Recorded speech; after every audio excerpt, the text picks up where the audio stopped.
ਪਿਆਰੇ ਬੱਚਿਓ ਸਤਿ ਸ੍ਰੀ ਅਕਾਲ। ਅੱਜ ਅਸੀਂ 8ਵੀਂ ਜਮਾਤ ਲਈ ਸੋਸ਼ਲ ਸਟੱਡੀ ਪੈਸ ਦਾ ਟੈਸਟ ਹੱਲ ਕਰਾਂਗੇ ਜੋ 26 ਸਤੰਬਰ ਨੂੰ ਹੋਇਆ ਸੀ। ਤਾਂ ਬੱਚਿਓ ਵੀਡੀਓ ਨੂੰ ਧਿਆਨ ਨਾਲ ਦੇਖਣਾ, ਚੈੱਕ ਕਰਨਾ ਵੀ ਤੁਹਾਡੇ ਕਿੰਨੇ ਜਿਹੜੇ ਪ੍ਰਸ਼ਨ ਆ ਉਹਨਾਂ ਦੇ ਉੱਤਰ ਸਹੀ ਬਣਦੇ ਹਨ। ਤਾਂ ਆਓ ਆਪਾਂ ਬੱਚਿਓ ਹੁਣ ਪਹਿਲਾ ਸਵਾਲ ਦੇਖਦੇ ਹਾਂ। ਅਧਿਆਪਕ ਜੀ ਵਿਦਿਆਰਥੀਆਂ ਕੋਲੋਂ ਪੁੱਛਦੇ ਹਨ ਕਿ ਉਹ ਸਾਧਨ ਦੱਸੋ ਜੋ ਕਿਸੇ ਦੇਸ਼ ਦੀ ਅਰਥ ਵਿਵਸਥਾ ਦੀ ਰੀੜ੍ਹ ਦੀ ਹੱਡੀ ਅਖਵਾਉਂਦੇ ਹਨ। ਇਹ ਕਿਸੇ ਦੇਸ਼ ਦੀ ਤਾਕਤ ਅਤੇ ਖੁਸ਼ਹਾਲੀ ਦਾ ਆਧਾਰ ਮੰਨੇ ਜਾਂਦੇ ਹਨ। ਵਿਦਿਆਰਥੀ ਕੀ ਉੱਤਰ ਦੇਣਗੇ? ਤਾਂ ਬੱਚਿਓ ਰੀੜ੍ਹ ਦੀ ਹੱਡੀ ਦੇਖੋ ਕਿਹੜੇ ਸਾਧਨ ਮੰਨੇ ਜਾਂਦੇ ਸਾਡੇ ਕੋਲ ਜੋ ਭੂਮੀ ਸਾਧਨ ਆ, ਲੈਂਡ ਰਿਸੋਰਸਿਸ ਉਹ ਵੀ ਹਨ, ਕੁਦਰਤੀ ਸਾਧਨ ਇਹ ਵੀ ਹਨ, ਜੰਗਲੀ ਸਾਧਨ ਇਹ ਵੀ ਹਨ। ਤਾਂ ਇਹਨਾਂ ਸਾਰਿਆਂ ਦੀ ਸਾਨੂੰ ਜ਼ਰੂਰਤ ਪੈਂਦੀ ਹੈ। ਤਾਂ ਇਹ ਸਾਡੀ ਸਾਰੀ ਅਰਥ ਵਿਵਸਥਾ ਦੀ ਰੀੜ੍ਹ ਦੀ ਹੱਡੀ ਹੁੰਦੇ ਹਨ। ਤਾਂ ਇਸ ਕਰਕੇ ਬੱਚਿਓ ਫਿਰ ਇਹਨਾਂ ਦਾ ਆਨਸਰ ਕੀ ਆਏਗਾ? ਉਪਰੋਕਤ ਸਾਰੇ, ਆਲ ਆਫ ਦੀ ਅਬਵ। ਇਹ ਸਾਡਾ ਜਿਹੜਾ ਉੱਤਰ ਹੈ ਉਹ ਸਹੀ ਹੋਵੇਗਾ। ਹੁਣ ਬੱਚਿਓ ਆਪਾਂ ਦੂਸਰਾ ਸਵਾਲ ਦੇਖਦੇ ਹਾਂ।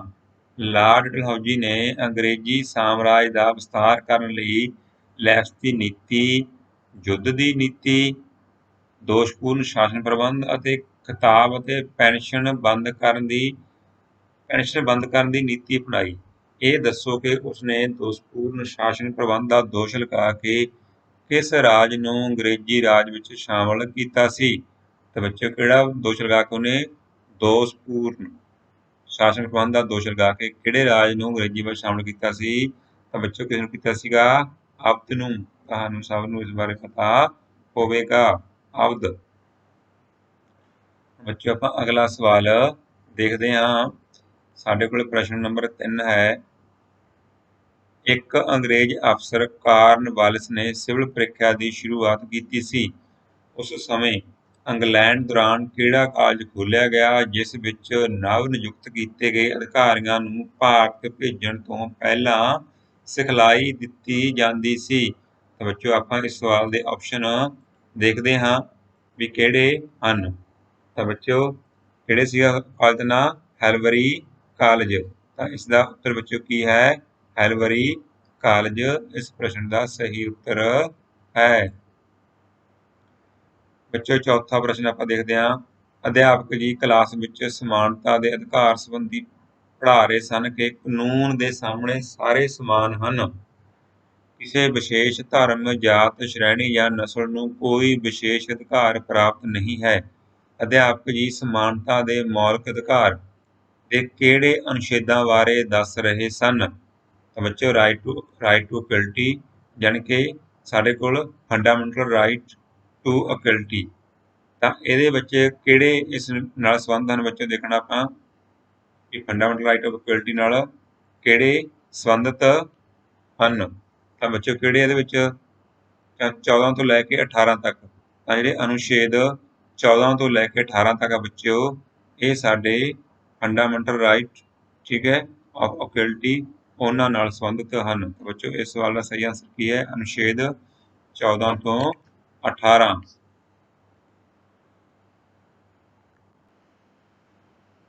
ਬੱਚੇ ਸਾਡੇ ਕੋਲ ਪੰਜਵਾਂ ਪ੍ਰਸ਼ਨ ਹੈ। ਦਸੰਬਰ 2002 ਵਿੱਚ ਸਿੱਖਿਆ ਦੇ ਅਧਿਕਾਰ ਨੂੰ ਮੌਲਿਕ ਅਧਿਕਾਰਾਂ ਵਿੱਚ ਸ਼ਾਮਲ ਕਰ ਲਿਆ ਗਿਆ, ਜਿਸ ਅਧੀਨ 6 ਤੋਂ 14 ਸਾਲ ਤੱਕ ਦੇ ਵਿਦਿਆਰਥੀਆਂ ਨੂੰ ਮੁਫਤ ਅਤੇ ਲਾਜ਼ਮੀ ਸਿੱਖਿਆ ਦਿੱਤੀ ਜਾਂਦੀ ਹੈ। ਇਹ ਕਿਹੜੀ ਸੰਵਿਧਾਨਕ ਸੋਧ ਰਾਹੀਂ ਕੀਤਾ ਗਿਆ? ਕਿਹੜੀ ਸੰਵਿਧਾਨਕ ਸੋਧ? ਠੀਕ ਹੈ। ਤਾਂ ਬੱਚਿਓ ਕਿਹੜੀ ਅਮੈਂਡਮੈਂਟ ਜਾਣੀ ਕਿ ਕੀਤੀ ਗਈ ਆ ਉਹ ਦੱਸਣੀ ਆਪਾਂ। ਤਾਂ ਬੱਚਿਓ ਦੇਖਦੇ ਆਪਾਂ ਥੱਲੇ ਕਿਹੜੀਆਂ ਅਮੈਂਡਮੈਂਟ ਹਨ। ਸਾਡੇ ਕੋਲੇ ਆਪਸ਼ਨ ਦੇ ਵਿੱਚ ਸਾਡੇ ਕੋਲ ਪਹਿਲੀ ਹੈ 86ਵੀਂ ਸੋਧ, 74ਵੀਂ ਸੋਧ, 85ਵੀਂ ਸੋਧ, 42ਵੀਂ ਸੋਧ। ਤਾਂ ਬੱਚਿਓ ਇਹ ਕਿਹੜੀ ਸੋਧ ਦੁਆਰਾ ਕੀਤਾ ਗਿਆ? ਤਾਂ ਬੱਚਿਓ ਇਸ ਸਵਾਲ ਦਾ ਆਨਸਰ ਹੈ 86ਵੀਂ ਸੋਧ, ਠੀਕ ਹੈ। 86th ਅਮੈਂਡਮੈਂਟ ਦੇ ਨਾਲ ਸਿੱਖਿਆ ਦਾ ਅਧਿਕਾਰ ਕਾਨੂੰਨ ਬਣਾਇਆ ਗਿਆ ਸੀ। ਅਗਲਾ ਸਵਾਲ ਦੇਖਦੇ ਹਾਂ। ਸ਼੍ਰੇਸ਼ ਅਤੇ ਮੋਹਿਤ ਹੇਠਾਂ ਦਿੱਤੀ ਤਸਵੀਰ ਤੇ ਬਹਿਸ ਕਰ ਰਹੇ ਹਨ ਕਿ ਤੁਸੀਂ ਇਹਨਾਂ ਦੋਹਾਂ ਨੂੰ ਤਸਵੀਰ ਦੇਖ ਕੇ ਦੱਸ ਸਕਦੇ ਹੋ ਕਿ ਇਹ ਊਰਜਾ ਦੇ ਕਿਸ ਸਾਧਨ ਦੀ ਤਸਵੀਰ ਹੈ। ਬੱਚਿਓ ਤੁਸੀਂ ਤਸਵੀਰ ਨੂੰ ਧਿਆਨ ਨਾਲ ਦੇਖੋ, ਇਹ ਊਰਜਾ ਦੇ ਕਿਹੜੇ ਸਾਧਨ ਹਨ? ਤਾਂ ਤੁਹਾਨੂੰ ਬਿਲਕੁਲ ਵੀ ਪ੍ਰਸ਼ਨ ਔਖਾ ਨਹੀਂ ਲੱਗੇਗਾ। ਬੱਚਿਓ ਕੀ ਹੈ ਇਹ? ਪੌਣ ਸ਼ਕਤੀ ਵਿੰਡ એનર્ਜੀ। ਪੌਣ ਸ਼ਕਤੀ ਬੱਚਿਓ ਇਸ ਸਵਾਲ ਦਾ ਸਹੀ ਆਂਸਰ ਹੈ। ਬੱਚੇ ਹੁਣ ਆਪਾਂ 7ਵਾਂ ਸਵਾਲ ਦੇਖਦੇ ਹਾਂ। ਅੰਗਰੇਜ਼ ਕਰਨਾਟਕ ਉੱਤੇ ਅਧਿਕਾਰ ਕਰਨਾ ਚਾਹੁੰਦੇ ਸਨ, ਪਰੰਤੂ ਉਹਨਾਂ ਦੇ ਰਸਤੇ ਵਿੱਚ ਮੈਸੂਰ ਦਾ ਰਾਜਾ ਸੀ। ਮੈਸੂਰ ਦੇ ਇਸ ਰਾਜਾ ਦੀ ਮੌਤ ਮਰਾਠਾ ਦੇ ਦੂਸਰੇ ਯੁੱਧ ਵਿੱਚ 1782 ਈਸਵੀ ਵਿੱਚ ਹੋਈ। ਇਹ ਰਾਜਾ ਕੌਣ ਸੀ? ਤਾਂ ਬੱਚੇ ਦੱਸਣਾ ਵੀ ਜੋ ਮਰਾਠੇ ਦੇ ਦੂਸਰੇ ਯੁੱਧ ਵਿੱਚ 1782 ਵਿੱਚ ਹੋਇਆ ਸੀਗਾ, ਉਦੋਂ ਮੈਸੂਰ ਦੇ ਕਿਹੜੇ ਰਾਜੇ ਦੀ ਮੌਤ ਹੋ ਗਈ ਸੀ? ਬੱਚੋ ਕੌਣ ਸੀ ਉਹ? ਹੈਦਰ ਅਲੀ। ਹੈਦਰ ਅਲੀ ਇਸ ਸਵਾਲ ਦਾ ਬੱਚਿਓ ਸਹੀ ਆਂਸਰ ਹੈ। ਬੱਚਿਓ ਅਸੀਂ ਅੱਗੇ 8ਵਾਂ ਸਵਾਲ ਦੇਖਦੇ ਹਾਂ। ਮੰਨ ਲਓ ਤੁਸੀਂ 1857 ਈਸਵੀ ਦੇ ਭਾਰਤੀ ਹੋ। ਕੀ ਤੁਸੀਂ ਦੱਸ ਸਕਦੇ ਹੋ ਕਿ ਅੰਗਰੇਜ਼ਾਂ ਨੇ ਤੁਹਾਨੂੰ ਈਸਾਈ ਧਰਮ ਅਪਣਾਉਣ ਲਈ ਕਿਹੜੇ ਲਾਲਚ ਦਿੱਤੇ? ਜਾਇਦਾਦ ਦੇਣ ਦਾ, ਬਿਲਕੁਲ ਬੱਚਿਓ। ਇਨਾਮ ਦੇਣ ਦਾ, ਇਹ ਵੀ ਸਹੀ ਹੈ। ਉੱਚੀਆਂ ਨੌਕਰੀਆਂ ਦੇਣ ਦਾ, ਇਹ ਵੀ ਸਹੀ ਹੈ। ਤਾਂ ਅੰਗਰੇਜ਼ਾਂ ਦੁਆਰਾ ਇਹੋ ਜਿਹੇ ਲਾਲਚ ਈਸਾਈ ਧਰਮ ਅਪਣਾਉਣ ਲਈ ਦਿੱਤੇ ਜਾਂਦੇ ਸਨ। ਇਸ ਕਰਕੇ ਇਸ ਸਵਾਲ ਦਾ ਸਹੀ ਆਂਸਰ ਕੀ ਬਣੂਗਾ? ਉਪਰੋਕਤ ਸਾਰੇ, ਯਾਨੀ ਕਿ ਤਿੰਨੇ ਉੱਪਰਲੇ ਸਹੀ ਹਨ, ਤਾਂ ਆਂਸਰ ਸਾਡਾ ਕੀ ਬਣੇਗਾ ਬੱਚਿਓ? ਉਪਰੋਕਤ ਸਾਰੇ। ਅਸੀਂ ਬੱਚਿਓ 9ਵਾਂ ਸਵਾਲ ਦੇਖਦੇ ਹਾਂ। ਬੱਚਿਓ ਤੁਸੀਂ ਸਾਰੇ ਕੌਫੀ ਪਸੰਦ ਕਰਦੇ ਹੋਵੋਗੇ। ਇਹ ਕੌਫੀ ਦੇ ਪੌਦੇ ਦੇ ਕਿਸ ਭਾਗ ਤੋਂ ਤਿਆਰ ਹੁੰਦੀ ਹੈ? ਤਾਂ ਬੱਚੇ ਤੁਸੀਂ ਦੇਖਿਆ ਹੋਣਾ ਕੌਫੀ ਦੇ ਇੱਕ ਬੀਜ ਹੁੰਦੇ ਹਨ। ਤਾਂ ਫਿਰ ਕਿੱਥੋਂ ਤਿਆਰ ਕੀਤੀ ਜਾਂਦੀ ਹੈ? ਫਿਰ ਬੀਜਾਂ ਤੋਂ, ਯਾਨੀ ਕਿ ਸੀਡਸ ਤੋਂ, ਬੀਜ ਤੋਂ ਕੌਫੀ ਤਿਆਰ ਕੀਤੀ ਜਾਂਦੀ ਹੈ। ਜੋ ਕੌਫੀ ਦੇ ਪੌਦੇ ਦੇ ਬੀਜ ਹੁੰਦੇ ਹਨ, ਉਸ ਤੋਂ ਕੌਫੀ ਤਿਆਰ ਕੀਤੀ ਜਾਂਦੀ ਹੈ। ਪ੍ਰਸ਼ਨ ਨੰਬਰ 10 ਦੇਖਦੇ ਬੱਚਿਓ। ਪ੍ਰਭ ਸਿਮਰਨ ਆਪਣੇ ਪਿਤਾ ਜੀ ਨਾਲ ਕਣਕ ਦੀ ਟਰਾਲੀ ਲੈ ਕੇ ਮੰਡੀ ਗਿਆ। ਉੱਥੇ ਉਸਨੇ ਜਾਣਨਾ ਚਾਹਿਆ ਕਿ ਇੱਥੇ ਹੋਰ ਕਿਹੜੀਆਂ ਫਸਲਾਂ ਦਾ ਮੰਡੀਕਰਨ ਕੀਤਾ ਜਾਂਦਾ ਹੈ। ਕੀ ਤੁਸੀਂ ਉਸ ਦੀ ਮਦਦ ਲਈ ਫਸਲਾਂ ਦੇ ਨਾਂ ਦੱਸ ਸਕਦੇ ਹੋ? ਤਾਂ ਬੱਚਿਓ ਇਸ ਸਵਾਲ ਦਾ ਮਤਲਬ ਕੀ ਹੈ ਵੀ ਮੰਡੀਆਂ ਵਿੱਚ ਕਿਹੜੀਆਂ ਫਸਲਾਂ ਵੇਚੀਆਂ ਜਾਂਦੀਆਂ ਹਨ, ਕਿਹੜੀਆਂ ਫਸਲਾਂ ਦਾ ਮੰਡੀਕਰਨ ਕੀਤਾ ਜਾਂਦਾ ਹੈ। ਬੱਚਿਓ ਆਪਾਂ ਆਪਸ਼ਨ ਦੇਖਦੇ ਹਾਂ। ਮੱਕੀ ਤੇ ਚਾਵਲ। ਬੱਚਿਓ ਮੱਕੀ ਤੇ ਚਾਵਲ ਮੰਡੀ ਵਿੱਚ ਵੇਚੀ ਜਾਂਦੀ ਹੈ। ਕਪਾਹ ਵੀ ਵੇਚੀ ਜਾਂਦੀ ਹੈ। ਤੇਲ ਦੇ ਬੀਜ ਜਿਵੇਂ ਸਰੋਂ ਦਾ ਬੀਜ ਹੋਇਆ ਇਸ ਪ੍ਰਕਾਰ ਉਹ ਵੀ ਵੇਚੇ ਜਾਂਦੇ ਹਨ। ਉਪਰੋਕਤ ਦੋਨੋਂ। ਤਾਂ ਬੱਚਿਓ ਫਿਰ ਇਸ ਸਵਾਲ ਦਾ ਕੀ ਆਂਸਰ ਬਣੇਗਾ? ਉਪਰੋਕਤ ਦੋਨੋਂ। ਉਪਰੋਕਤ ਦੋਨੋਂ, ਬੋਥ ਆਫ ਦੀ ਅਬਵ ਇਸ ਸਵਾਲ ਦਾ ਸਹੀ ਆਂਸਰ ਹੈ। 11ਵਾਂ ਪ੍ਰਸ਼ਨ ਬੱਚਿਓ ਦੇਖਦੇ ਹਾਂ ਆਪਾਂ। ਸਮੁੰਦਰ ਤੋਂ ਸਾਨੂੰ ਕੀ ਪ੍ਰਾਪਤ ਹੁੰਦਾ ਹੈ? ਕੀ ਬੱਚਿਓ ਸਾਨੂੰ ਹੀਰੇ ਜਵਾਹਰਾਤ ਸਮੁੰਦਰ ਤੋਂ ਮਿਲਦੇ ਹਨ? ਬਿਲਕੁਲ ਮਿਲਦੇ ਹਨ। ਪੈਟਰੋਲੀਅਮ ਪਦਾਰਥ ਮਿਲਦੇ ਹਨ, ਇਹ ਵੀ ਬੱਚਿਓ ਮਿਲਦੇ ਹਨ। ਖੰਭੇ ਨੇੜੇ ਸਾਡੇ ਲੱਗਿਆ ਇੰਡੀਆ ਦੇ ਵਿੱਚ ਸਿੱਪੀਆਂ ਮਿਲਦੀਆਂ ਹਨ, ਇਹ ਵੀ ਮਿਲਦੀਆਂ ਹਨ। ਤਾਂ ਬੱਚਿਓ ਫਿਰ ਇਸ ਸਵਾਲ ਦਾ ਆਂਸਰ ਕੀ ਹੋਇਆ? ਉਪਰੋਕਤ ਸਾਰੇ। ਹੁਣ ਬੱਚਿਓ ਅਸੀਂ ਅਗਲਾ ਪ੍ਰਸ਼ਨ ਦੇਖਦੇ ਹਾਂ। ਪ੍ਰਸ਼ਨ ਨੰਬਰ 12 ਹੈ ਬੱਚਿਓ। ਕਿਸ ਨੇ ਅਬਦ ਰਾਜ ਨੂੰ ਸੁਤੰਤਰ ਘੋਸ਼ਿਤ ਕੀਤਾ? ਬੱਚਿਓ ਅੰਗਰੇਜ਼ਾਂ ਵੇਲੇ ਕਿਸੇ ਰਾਜੇ ਨੇ ਇੱਕ ਨੇ ਅਬਦ ਨੂੰ ਕਹਿਤਾ ਸੀ ਅਸੀਂ ਇੰਡੀਪੈਂਡੈਂਟ ਆਂਗੇ, ਉਸ ਨੂੰ ਸੁਤੰਤਰ ਘੋਸ਼ਿਤ ਕੀਤਾ ਸੀਗਾ। ਉਹ ਰਾਜਾ ਕੌਣ ਸੀਗਾ? ਸ਼ਹਾਦਤ ਖਾਂ। ਤਾਂ ਸ਼ਹਾਦਤ ਖਾਂ ਨੇ ਅਬਦ ਨੂੰ ਸੁਤੰਤਰ ਰਾਜ ਘੋਸ਼ਿਤ ਕੀਤਾ ਸੀ। 13ਵਾਂ ਸਵਾਲ ਦੇਖਦੇ ਹਾਂ ਬੱਚਿਓ। ਭਾਰਤ ਦੇ ਨਕਸ਼ੇ ਵਿੱਚ ਦੇਖ ਕੇ ਦੱਸੋ ਕਿ ਕੱਚਾ ਲੋਹਾ ਕਿਹੜੇ ਰਾਜ ਵਿੱਚ ਮਿਲਦਾ ਹੈ? ਕੱਚਾ ਲੋਹਾ ਬੱਚਿਓ ਯਾਨੀ ਕਿ ਆਇਰਨ ਓਰ, ਜੋ ਕੱਚਾ ਜਿਹੜਾ ਲੋਹਾ ਹੁੰਦਾ ਗਾ ਉਹ ਕਿੱਥੇ ਮਿਲਦੀ ਹੈ?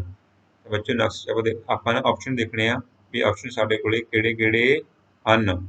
ਤਾਂ ਬੱਚਿਓ ਦੇਖੋ ਹੁਣ ਥੋੜਾ ਜਿਹਾ ਸਵਾਲ ਦੇ ਵਿੱਚ ਇਹਦੇ ਵਿੱਚ ਪ੍ਰੋਬਲਮ ਆ ਜਾਂਦੀ ਆ, ਕਿਉਂਕਿ ਜਿਹੜਾ ਕੱਚਾ ਲੋਹਾ ਉਹ ਝਾਰਖੰਡ 'ਚ ਵੀ ਮਿਲਦਾ ਗਾ, ਗੋਆ ਵੀ ਮਿਲਦਾ ਗਾ, ਥੋੜਾ ਬਹੁਤ ਰਾਜਸਥਾਨ 'ਚੋਂ ਵੀ ਨਿਕਲਦਾ ਹੈ। ਹੁਣ ਦੇਖੋ ਕਿੰਨੇ ਆਪਸ਼ਨ ਆਲ ਨਹੀਂ ਹੈ, ਲੇਕਿਨ ਹੁਣ ਅਸੀਂ ਜੇ ਦੇਖਾਂਗੇ ਝਾਰਖੰਡ ਦੇ ਵਿੱਚ ਸਭ ਤੋਂ ਵੱਧ ਨਿਕਲਦਾ।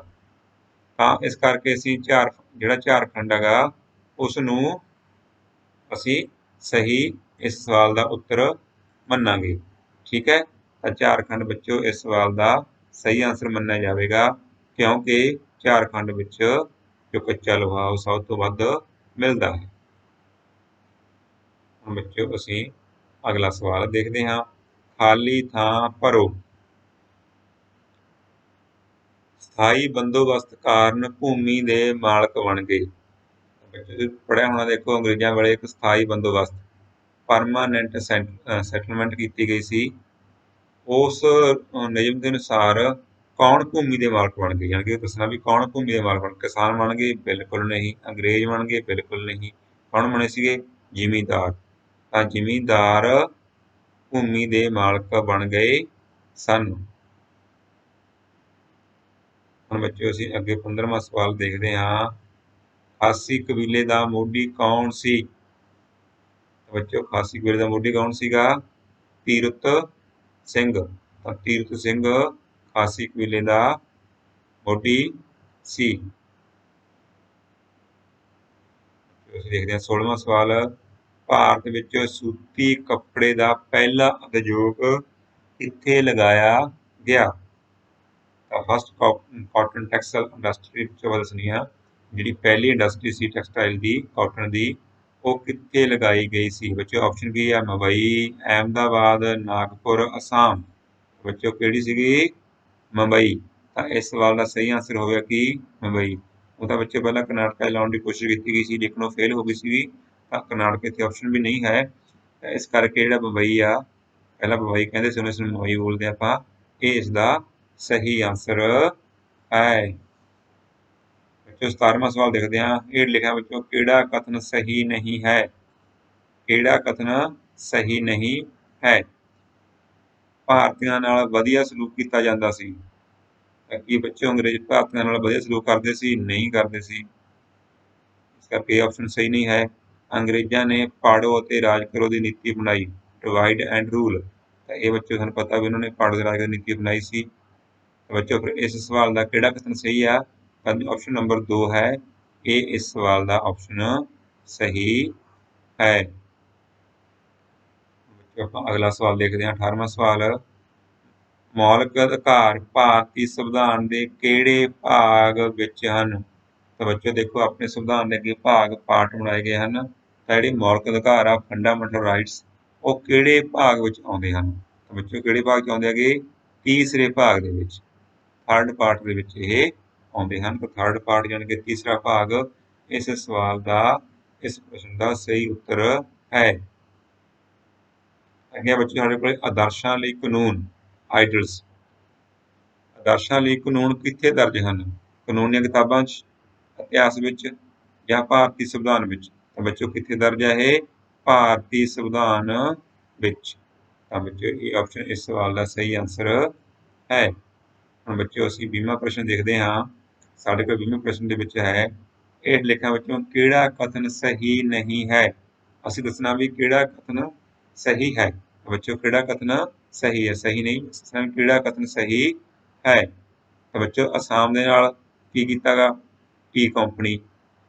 ਅਸਾਮ 'ਚ ਤੁਹਾਨੂੰ ਪਤਾ ਵੀ ਚਾਹ ਸਭ ਤੋਂ ਵੱਧ ਹੁੰਦੀ ਹੈ, ਤਾਂ ਇਸ ਕਰਕੇ ਟੀ ਕੰਪਨੀ ਕੀ ਹੈ ਬੱਚਿਓ? ਸਹੀ। ਪਟਸਨ ਉਦਯੋਗ ਕਿੱਥੇ ਹੁੰਦੀ ਹੈ? ਪੱਛਮੀ ਬੰਗਾਲ ਦੇ ਵਿੱਚ। ਸਾਨੂੰ ਪਤਾ ਸਭ ਤੋਂ ਵੱਧ ਪੱਛਮੀ ਬੰਗਾਲ ਜਿਹੜਾ ਪਟਸਨ ਹੁੰਦਾ ਗਾ। ਇਸ ਕਰਕੇ ਉਪਰੋਕਤ ਦੋਨੋਂ ਕੀ ਆ ਬੱਚਿਓ? ਸਹੀ ਹੈ। ਬੱਚਿਓ ਉਪਰੋਕਤ ਦੋਨੋਂ, both of the above is the true answer। ਤਾਂ ਬੱਚਿਓ ਉਮੀਦ ਆ ਤੁਹਾਨੂੰ ਇਸ ਟੈਸਟ ਦੇ ਪ੍ਰਸ਼ਨਾਂ ਦਾ ਉੱਤਰ ਪਤਾ ਲੱਗ ਗਿਆ ਹੋਵੇਗਾ, ਤੇ ਤੁਹਾਨੂੰ ਆਪਣੇ ਅੰਕ ਵੀ ਇਸ ਟੈਸਟ ਵਿੱਚ ਪਤਾ ਲੱਗਣਗੇ ਵੀ ਤੁਹਾਡੇ ਕਿੰਨੇ ਅੰਕ ਬਣਦੇ ਹਨ। ਤੁਹਾਡੀ ਕਲਾਸ ਦੇ ਜਿਵੇਂ ਮੈਥ ਤੇ ਸਾਇੰਸ ਦੀਆਂ ਜੋ ਪੈਸ ਦਾ ਟੈਸਟ ਹੋਇਆ ਹੈ, ਉਹਨਾਂ ਦੇ ਵੀਡੀਓ ਵੀ ਇਸ ਚੈਨਲ ਤੇ ਅਪਲੋਡ ਹਨ। ਤੁਸੀਂ ਉਹਨਾਂ ਨੂੰ ਵੀ ਦੇਖ ਸਕਦੇ ਹੋ, ਤੇ ਆਪਣੇ ਸਾਥੀ ਮਿੱਤਰਾਂ ਨਾਲ ਇਸ ਵੀਡੀਓ ਨੂੰ ਸ਼ੇਅਰ ਕਰੋ। ਇਸ ਚੈਨਲ ਨੂੰ ਸਬਸਕ੍ਰਾਈਬ ਕਰੋ, ਕਿਉਂਕਿ ਅੱਗੇ ਫਿਰ ਪੈਸ ਦੇ ਟੈਸਟ ਹੋਣੇ ਹਨ।